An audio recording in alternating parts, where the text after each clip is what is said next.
वहीं उत्तर भारत की हिंदी पट्टी के 3 राज्यों में भाजपा की और तेलंगाना में कांग्रेस की जीत के बाद उत्तर दक्षिण के विभाजन का एक विमर्श खड़ा हुआ। ये विमर्श खड़ा किया गया। कहा जा रहा है कि कांग्रेस अब दक्षिण भारत की पार्टी रह गई है, जबकि भाजपा उत्तर भारत की पार्टी है। ये भी कहा जा रहा है कि उत्तर और दक्षिण भारत दो टापू हो गए हैं, जिनके बीच की दूरियां बढ़ती जा रही हैं। ये एक राजनीतिक विमर्श है, जिसे आगे बढ़ाने के लिए सामाजिक और आर्थिक पहलुओं का भी संदर्भ दिया जा रहा है। भाषाई विभाजन का वितंडा खड़ा हो रहा है, तो सनातन और सनातन विरोध का विमर्श आगे बढ़ाया जा रहा है।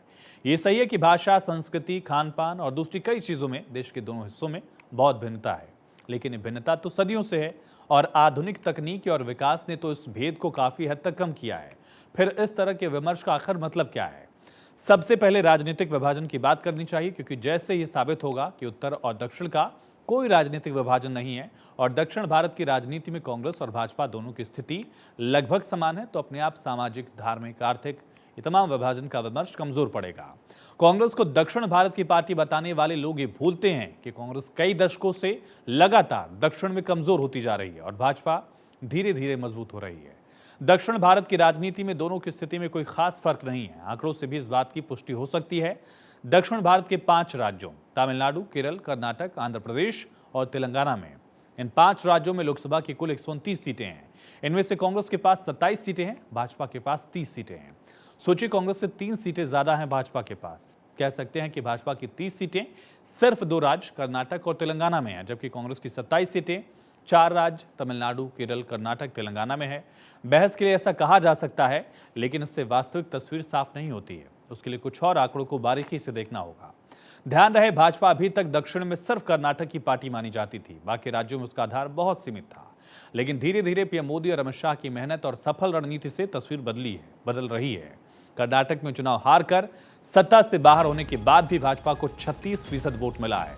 इसी तरह तेलंगाना में 2018 के विधानसभा चुनाव में भाजपा को सिर्फ 6.9%, करीब 7% वोट मिले थे, जो 2023 के चुनाव में बढ़कर 12.88% यानी 13 के करीब हो गए हैं। यानी भाजपा का वोट लगभग दोगुना हुआ। भाजपा के लिए सबसे मुश्किल माने जाने वाले प्रदेश केरल में 2016 में भाजपा को 10.6% वोट मिले थे, जो 2021 में बढ़कर 11.3 हुआ।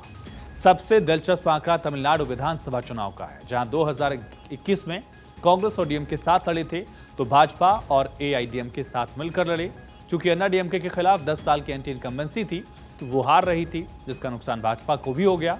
भाजपा गठबंधन में 20 सीटों पर लड़ी और उसे 2.62% वोट मिले। दूसरी ओर जीतने वाले पक्ष यानी डीएमके के साथ कांग्रेस 25 सीटों पर लड़ी, फिर भी उसे महज 4.27% वोट ही मिले। ऐसे आंध्र प्रदेश में कांग्रेस 174 सीटों पर लड़ी थी और उसे सिर्फ 1.17% वोट मिला था, जबकि भाजपा 173 सीटों पर लड़ी और उसे 0.84% वोट मिले थे। वहां भी दोनों के वोट में बहुत ज्यादा अंतर नहीं था।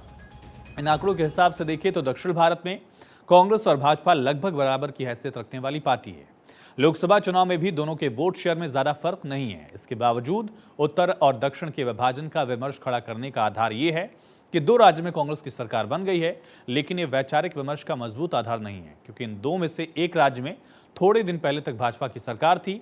अगले चुनाव में एक बार फिर स्थिति बदल सकती है, जैसा कि लोकतंत्र में होता है।